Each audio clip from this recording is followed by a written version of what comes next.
You want to check that we are on camera? Yeah, no, I did. Oh, yeah, sorry. Let me just start off with getting your blessings in that. So, namaste. I wanted to know, more about you. So, I Googled your name on YouTube, and I saw that you were on Swami Sarvapriyananda. He interviewed you, right? But as I saw that you're building a first ever Vedanta University. And so I wanted to know more about that. Like, what is that? Like, how did that idea even come up? And where did that start? And how did your spiritual journey start? Oh, those are a lot of questions. Okay, so how did Vedanta University idea come up? Well, my guru told me that I should do something more and further besides what I was doing. So then I started to think, what can I do? What can I do? This idea came that we should give degrees to the kind of education we get in ashrams. So there are many ashrams, they're doing good work, but and students are coming out and learning, but they can't go to universities and all of that and start departments there. They can be guest lecturers and things like that, but they can't set up anything there because they don't have the eligibility. And what is this eligibility? That you have to be in the academic sort of thing. You have to have your graduation, post-graduation, doctorate, then you teach one degree. Below the degree you don't have all of this.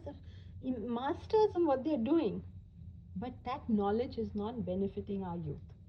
Our education system is going down the drain. We have a whole bunch of people who are capable of helping. There's no correlation here. So our education has become all about becoming ready for a career. That's it. That's just it. But education is not that. Education has to make you life ready, not just career ready. You have to know how to earn money, but you know what to do with the money after you earn it. Otherwise you'll use it to ruin yourself. You have to know how to deal with people, your spouse, your children, your colleagues. How do you work together with people? You have to know how to handle your health, your wealth. There are so many things in life. People make mistakes and then they say, oh, I shouldn't have done this and I shouldn't have done that. But hello, we've all been living, all these things have been already discovered. Why don't we tell our youth? They'll still make mistakes, but they'll make fewer ones. So we just get people prepared for life instead of careers. Especially because no matter what you do for preparation of career, you don't know that 10 years later that career will even be there. Wow. So actually that reminds me, like today, right? Swamiji said don't wait. So like a lot of times, right, we turn to spirituality when the bad times come, right? But when we're already, in that thing, you can't just start there, right? So it's like, okay, he made this really cool metaphor where he was talking about getting a vaccine, right? So the thing is that, let's say you're already sick with the flu, right? And then you get the vaccine. What use is that, right? Instead, you get the vaccine beforehand, and so that you can prepare. So everyone is going to have difficulties, and everyone suffers, right? Why me? Why me? And I keep I have a ton of issues, right? I have ADD, OCD, anxiety, depression, a whole bunch of different, things.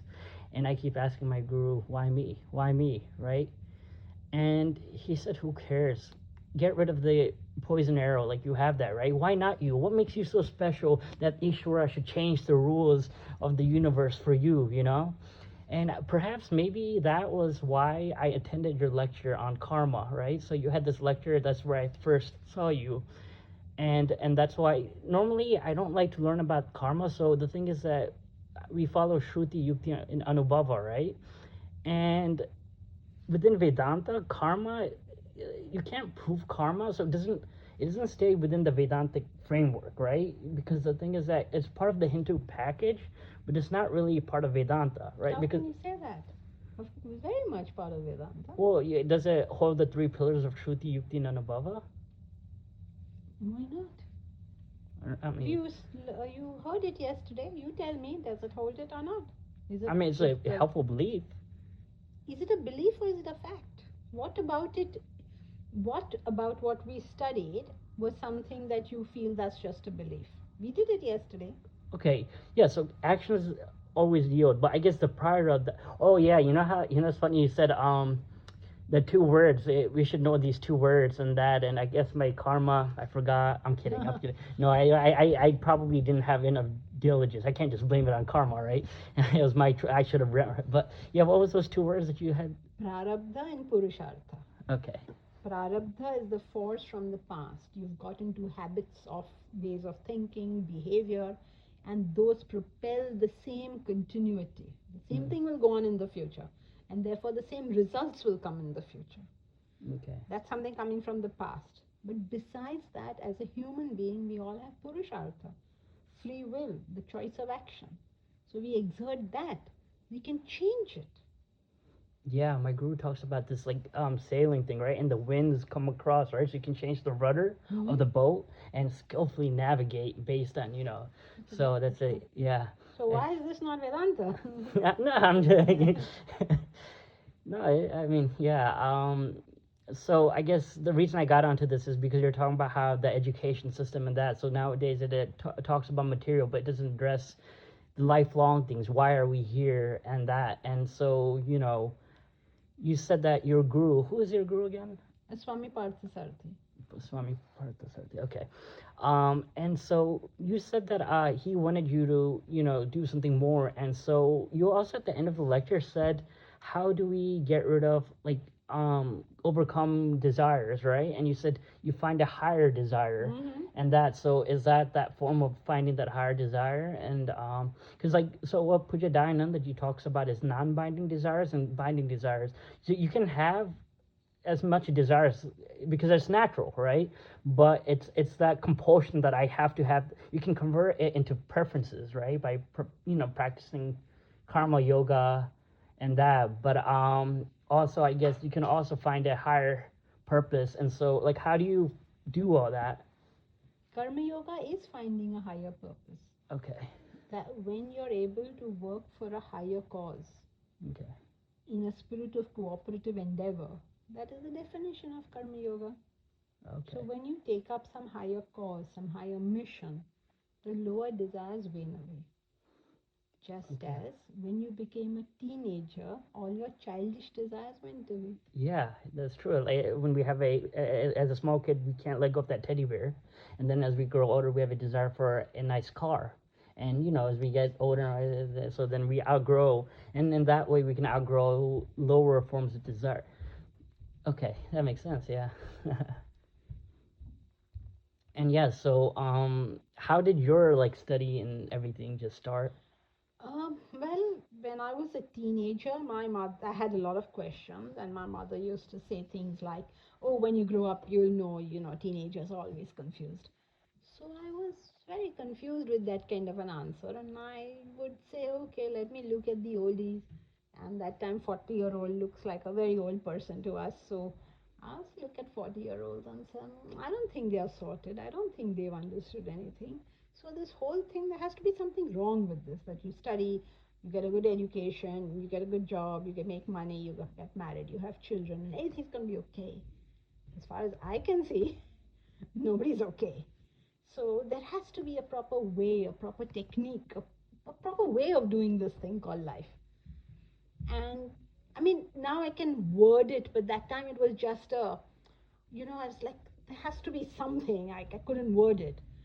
Then I went to Swamiji's lecture and he said, living is an art, a skill, a technique. It has to be learned and practiced. And I said, that's right. He had worded it for me, what I was finding just discomfort. He had worded it. And so, then I was only 18 when I heard this, and I thought, that's right, that's what we should learn.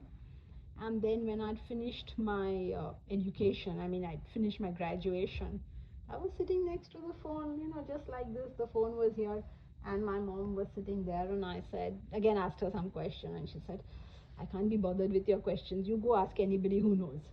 To which I said, on the coffee table in front of us was an invitation for the Bhagavad Gita lecture. Since I'd attended earlier, the invite had come. So I said, he claims to know, I'll ask him. So I picked up the phone and I called and I said, "May I speak to Swami Parthasarathy?" And the voice on the other end said, "Speaking." And I got a bit frightened because I had not expected him to pick up his own phone. And so I told him, "I have a few questions. Can I answer them? Could you answer them?"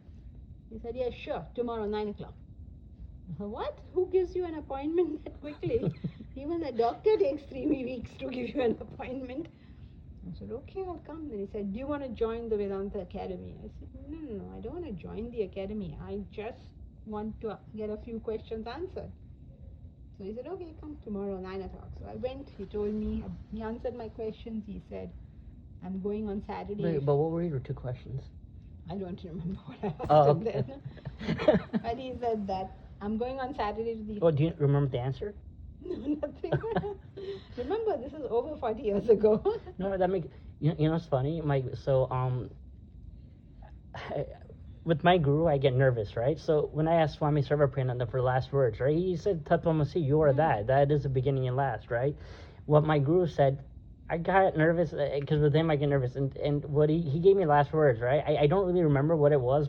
I think what he said was Brahman Ashtakam. He said Brahman will continue to exist even after, but I don't remember the exact. He talked about Shankaracharya, one of the things there. So I mean, I didn't ask him like for clarification because I was like, you know what, in the when I have the podcast with him, I'm just gonna rehash that there. But the reason I'm bringing this up is because it reminds me, like I got nervous with my guru, and sometimes maybe we forget. Or is that the... Yeah, at that time he wasn't my guru. He was just somebody who claimed to know, and I was going to ask him. Ah, okay. I wasn't giving that much attention, I guess. And then he told me about he was driving to the academy, and on Saturday, and you can come with me. So he picked me up on Saturday. We went to the academy. On Monday morning, he dropped me back home. So my mother said, "How was it?" So I said, "Yeah, very nice. I'll join." And she ignored me. And then Tuesday, when I started packing, she's like, "What happened? What are you packing? Where are you going?" And then I said, "I told you I'm joining the ashram." So what do you mean joining the ashram? How can you do that? Generally, all hell broke loose. But I'd already fixed with Swamiji that he was picking me up on Wednesday. That's the next day. And so I didn't know what they were fussing about, and I joined the ashram. And I've been stuck to him like a leech since then. Yeah, that's funny. That's a interesting metaphor. I mean, yeah. So I guess he's no more though, right? No, he is. He's 99 years old. Sorry, I didn't mean to. I didn't mean. I just. I don't know why I assumed that. I'm sorry. Sorry about that. Okay. Yeah. So wow. He'll be 100 next year. Wow. So a special celebration. Yes, guess so. Wow. Okay. It's yeah. So we talked about the 15-minute thing, so I don't want to take more of your time. And yeah, if I were to ask you last words, right? What would you say? Always study Vedanta systematically. Don't Okay. just pick bits and pieces. Systematically. We have to get the whole picture. And we won't get the whole picture if we don't do this systematically. Oh, that my guru actually just started he's doing his online 6-month program where he actually put on a systematic structure with that, and he's doing that, and he told me, you should join in that, and I joined, right? And then the first day I looked at the assignment, I'm like, I can't commit an hour a day. I'm not, but maybe in the right now, I guess the way my mind is, like for someone like me though that has trouble with that systematic. It's not the system. I don't know. Maybe I don't have. I lack discipline in certain aspects. I may not. Maybe some people learn a bit differently too. So what do you say for that? What can I say? Each one has to find his own level and his own comfort point. But whatever it is, if we don't study it systematically, we won't understand the whole picture. Okay, and that's what makes Vedanta beautiful, because the ancient rishis left. It's it leads you to discovering your true nature. Each thing is a stepping stone, and eventually you let go of it until you get led to your true nature as Tattvamasi. And I guess with that I will end. Om Tat Sat. Om Shanti Shanti Shanti. Hari Om Shri Gurubhyo Namaha. Thank you so much for joining me.